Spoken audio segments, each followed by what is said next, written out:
Making this episode has been a pleasant surprise, even for me.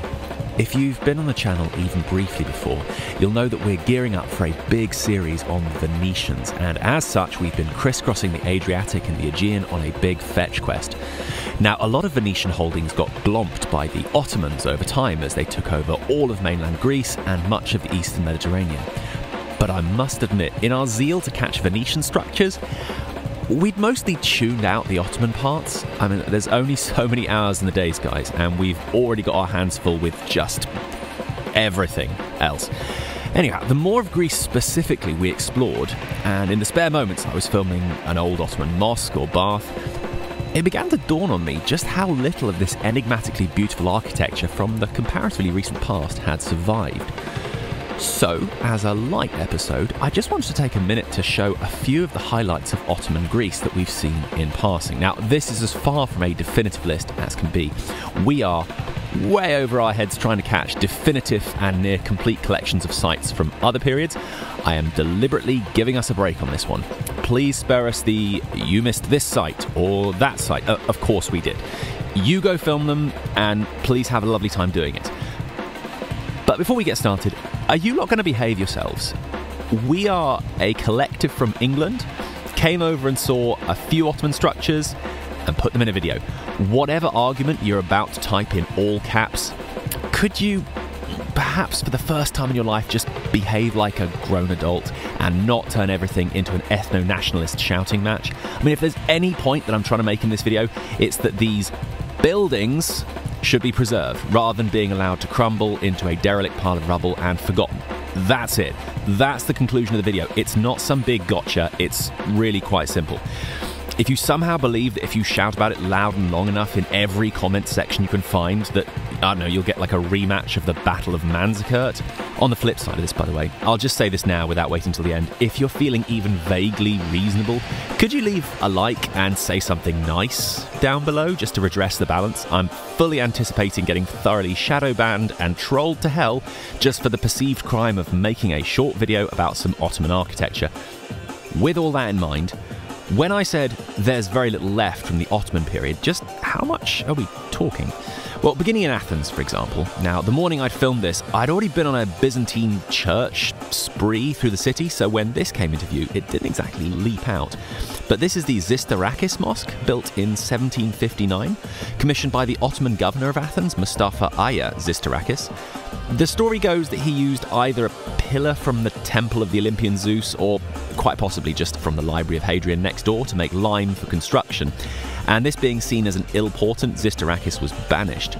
Now, since the Greek War of Independence, it's been used for just about every purpose imaginable. A meeting hall, ballroom, barracks, prison, storehouse.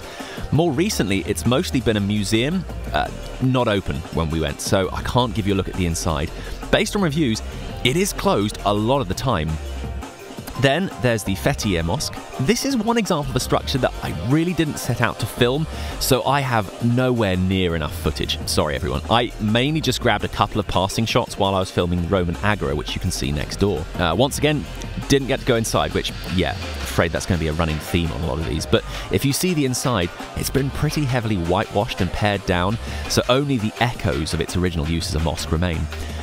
And that's it. Yeah, so as the main survivors from the Ottoman era in Athens, that's not a lot. I should qualify.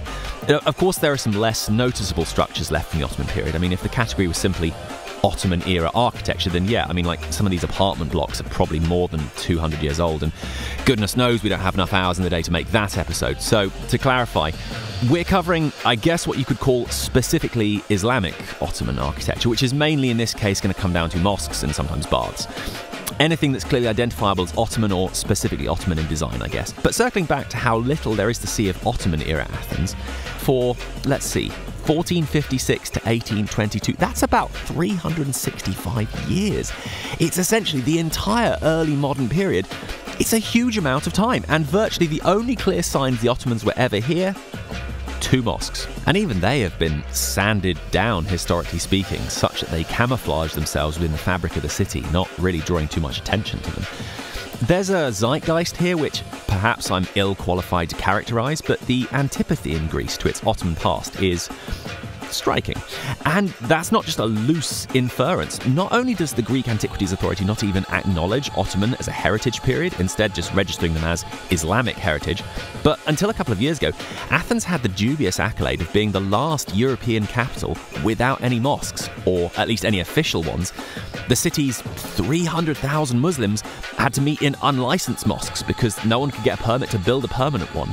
But I feel like we might be getting ahead of ourselves, as there is just the remotest chance that the last 200 years of Greek history may not be entirely familiar to my largely English-speaking audience. So we need a brief summary. The short version is the shape of the modern state of Greece is a pretty recent thing. Okay, so it's 1453, Constantinople falls, and with it, the seat of power of a Greek-speaking empire that had been in place for over a millennia. And while parts of what is now Greece and much of the Balkans were already in Ottoman control by this point, the rest of mainland Greece and much of the Balkans also falls shortly after. Now, the Greek Revolution is a massive topic, but in a lengthy struggle between around 1821 to 1830, and eventually, with the help of some European powers, they wrestle control from the Ottomans and a Greek state is established. But post-Greek Revolution, the shape we're used to still wasn't there. The border of Greece was eventually drawn between Arta and Volos.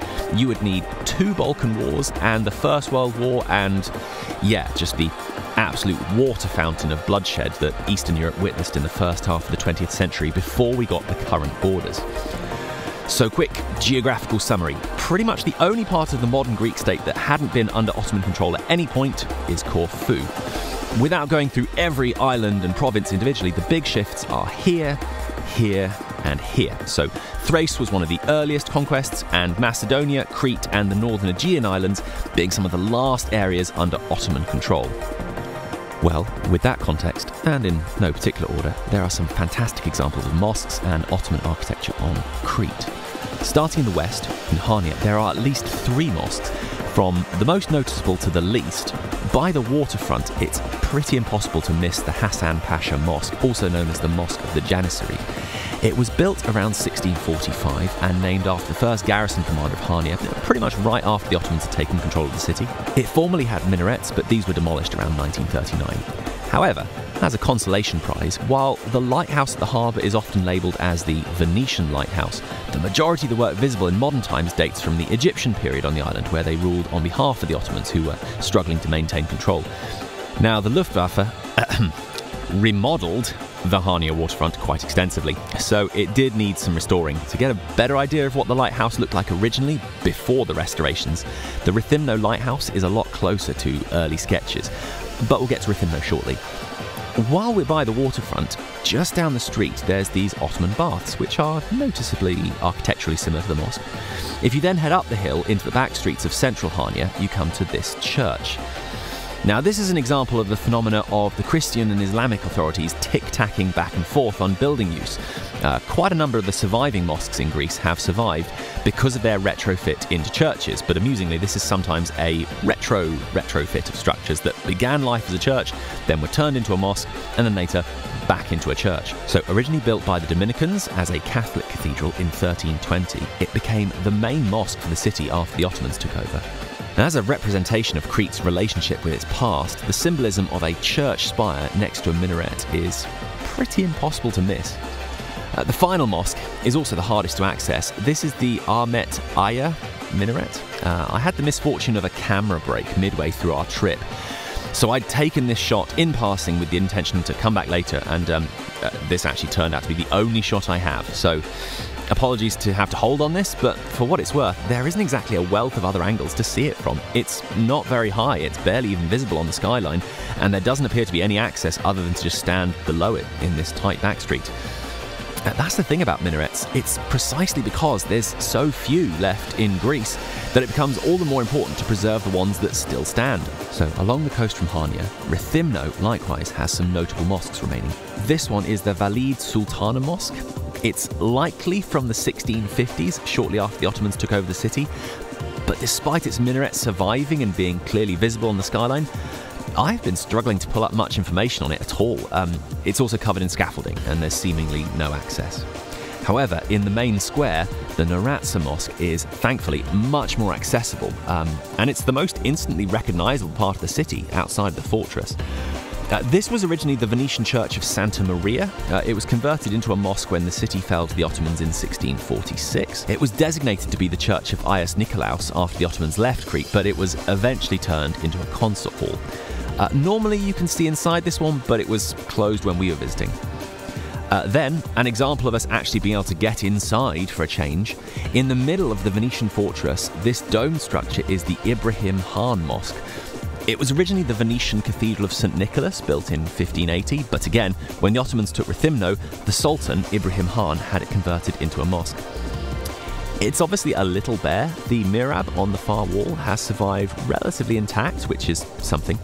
I'm embarrassed to say there's actually 2 more mosques of note in Rethymno that we missed entirely. As we said up top, we weren't initially looking to film these Ottoman highlights so much, we just discovered them along the way. And we're basically just piecing this episode together after the fact with the footage we do have. Oh, and we already mentioned the lighthouse. That's got some fantastic detail on it. Like Hania, it was built by the Egyptians in the 1830s, but it's survived in much more of its original condition than the Hania lighthouse.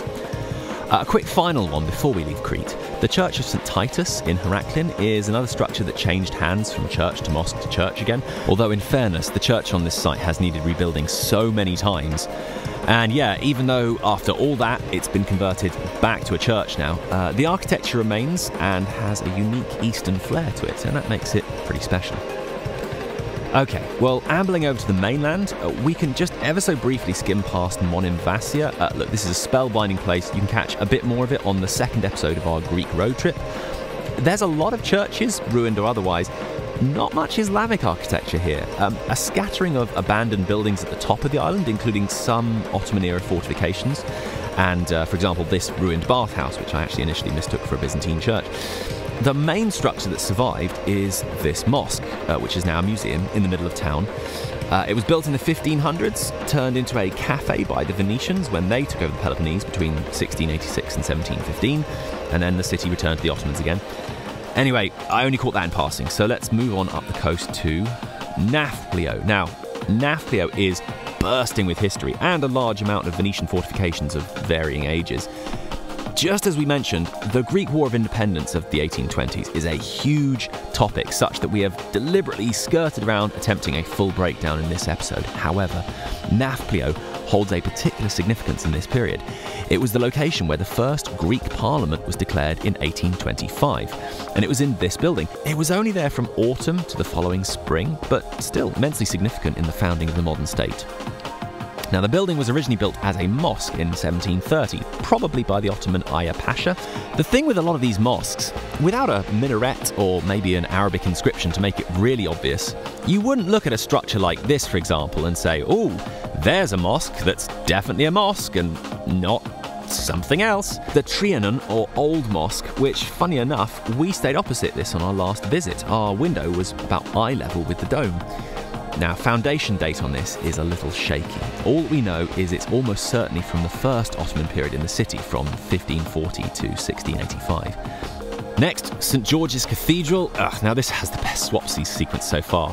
Being built as a church in the 1500s before the Ottomans took the city and, yes, converted it into a mosque.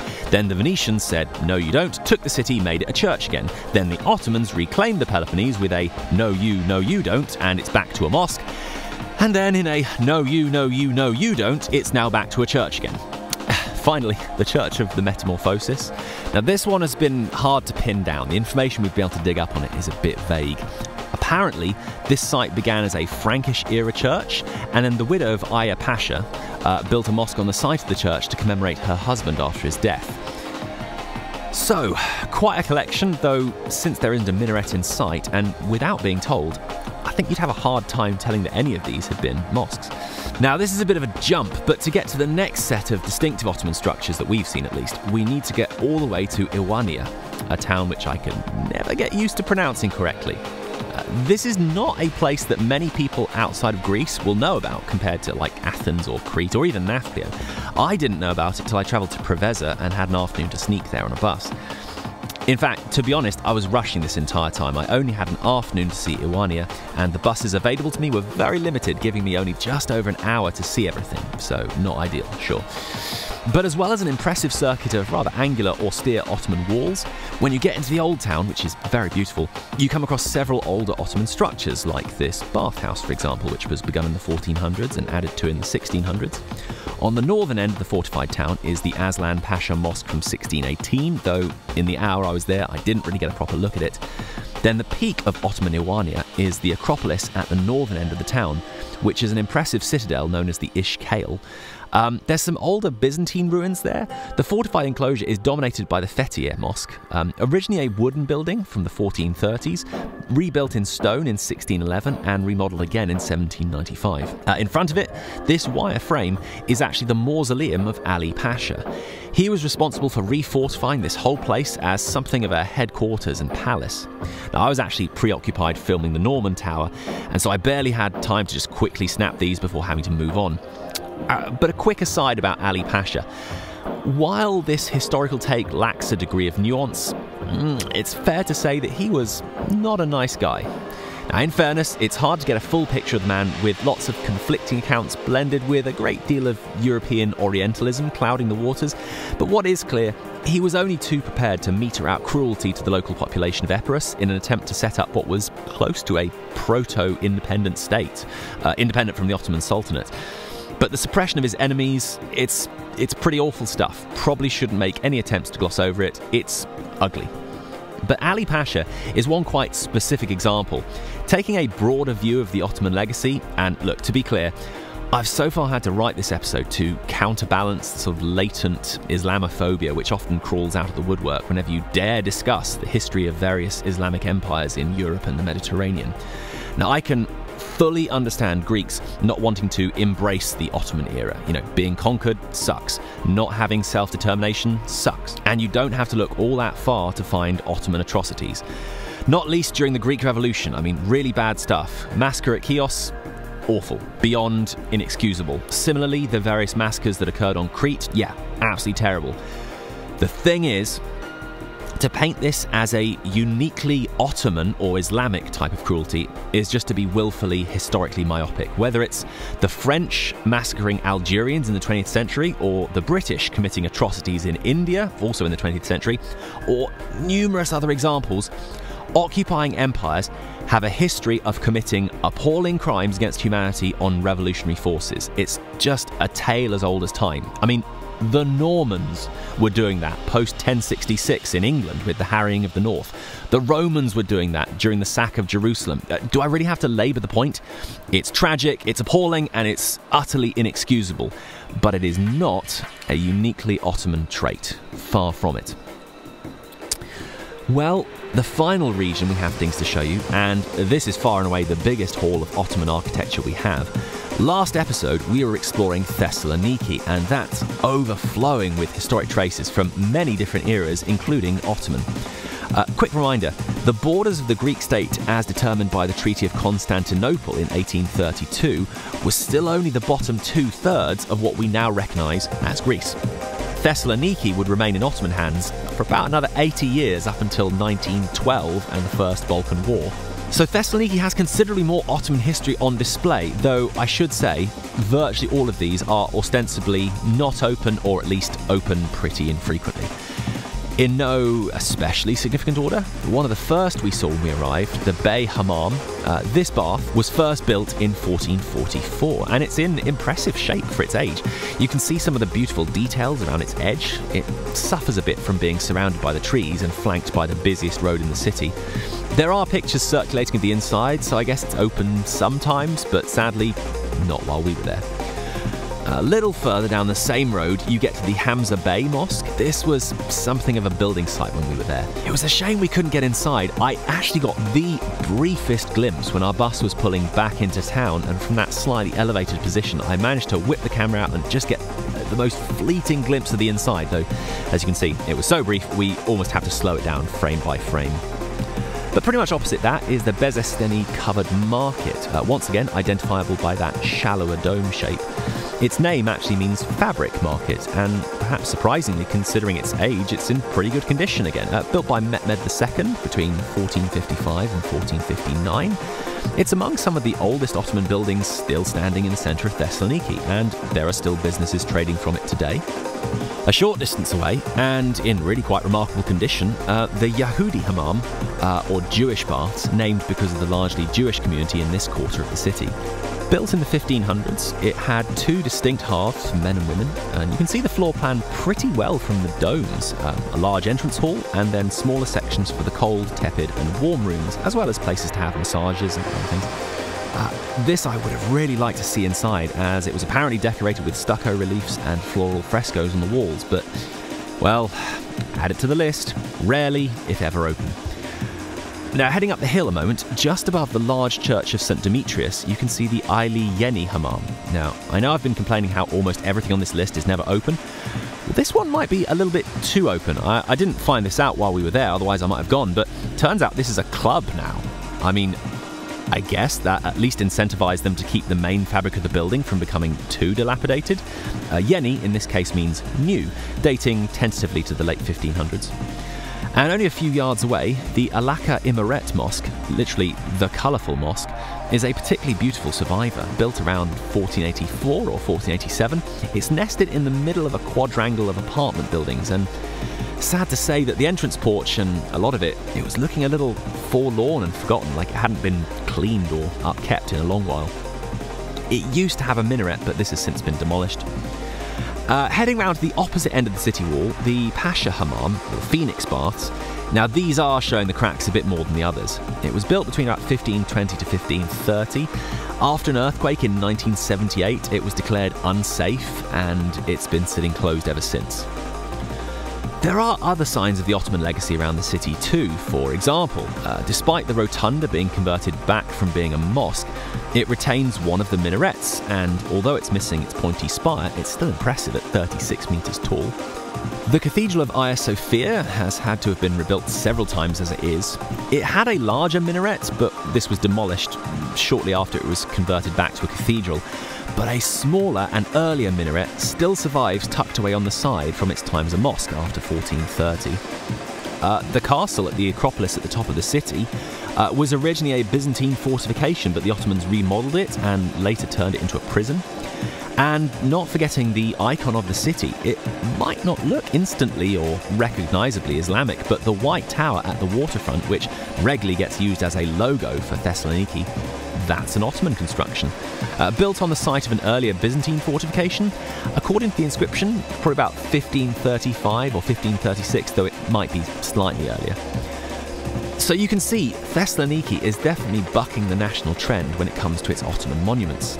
And rather than purposeful demolition, it appears that a lot of the city's historical structures suffered damage, either from the huge fire in 1917, which levelled about 2/3 of the city, or the 1978 earthquake, which, amongst other things, damaged the rotunda and toppled the spire and the balcony of its minaret, and all sorts. Well, while we're trying to keep this trim, and therefore only focusing on larger Ottoman structures, every so often, if you keep a sharp eye in the back streets, you can still spy little details and traces of the Ottoman era across Greece, such as this fountain in Rethymno, or this little plaque with Arabic script in Hania, or this fountain in Nafplio.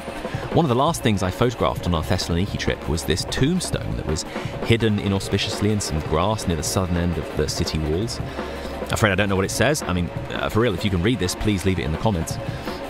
Of course, it's one thing that some historical sites will always be more cherished and visited than others, and hence will probably be assigned more of the limited heritage budgets of whichever government or local authority have at their disposal.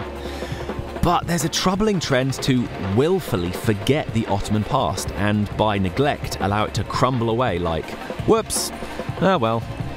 I mean, the reason why the Ottoman stuff in Thessaloniki is in good shape, like the Bey Hammam or the Besteni Market, is because they've been restored in the last 50 years. But they also make a stark side-by-side comparison with the structures in the city that haven't had any upkeep. And it's worse elsewhere. The Sultan Mehmed Mosque, right near the border in Thrace, it has the distinction of being one of the oldest mosques in Europe, and it boasted an early 1400s oak roof, which was, quote, one of the most important wooden monuments in the world. And yet, During restoration works in 2017, it caught fire and was gutted, only the stone walls below surviving, and apparently now it's still languishing behind building hoardings with no signs of work being undertaken. And while this is an unusually bad case, it's sort of emblematic of the attitude towards distinctively Ottoman architecture. It is in danger of disappearing forever if not properly cared for. Hundreds of years of history just quietly allowed to melt away. Now, admittedly, it's not just Greece. Elsewhere in the Balkans, feelings about the Ottoman era are decidedly mixed.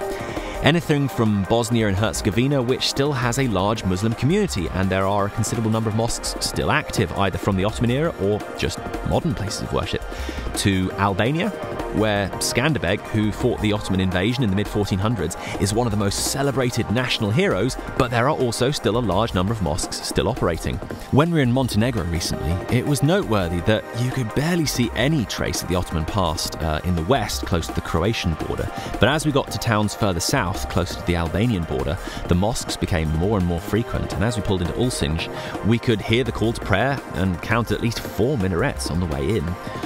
So, yes, undoubtedly a very mixed picture when it comes to the Balkans, and that's just the architecture. I mean, never mind the national attitudes towards Islam and the Ottoman past.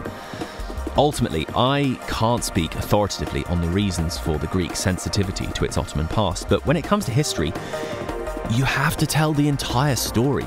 You can absolutely say there's parts of the story you don't like, but that just makes it even more important to tell the story in its entirety, and the saga of the Ottomans within the borders of what is now the modern Greek state covers a period of up to 600 years in some places. It's far too significant a period to just brush under the carpet, especially since this story wraps up only slightly more than a century ago. I don't underestimate the feelings of bitterness or enmity that might remain thinking about Islamic rule in Greece and the Balkans. And it's not my place to make some sort of thesis statement on this utterly gigantic topic. But just like other empires, sometimes there was a degree of toleration and peaceful coexistence. Sometimes there was brutality and atrocities.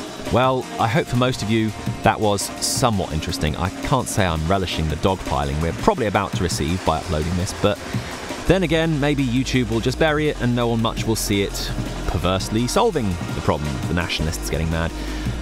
For the next episode, since we're talking about the legacy of the Ottomans in the Eastern Mediterranean, we're doing some episodes on Cyprus, which contains a wealth of Ottoman heritage, as well as, well, actually some of those remarkable historical sites going all the way back as far as 9,000 years ago, so expect those out very soon.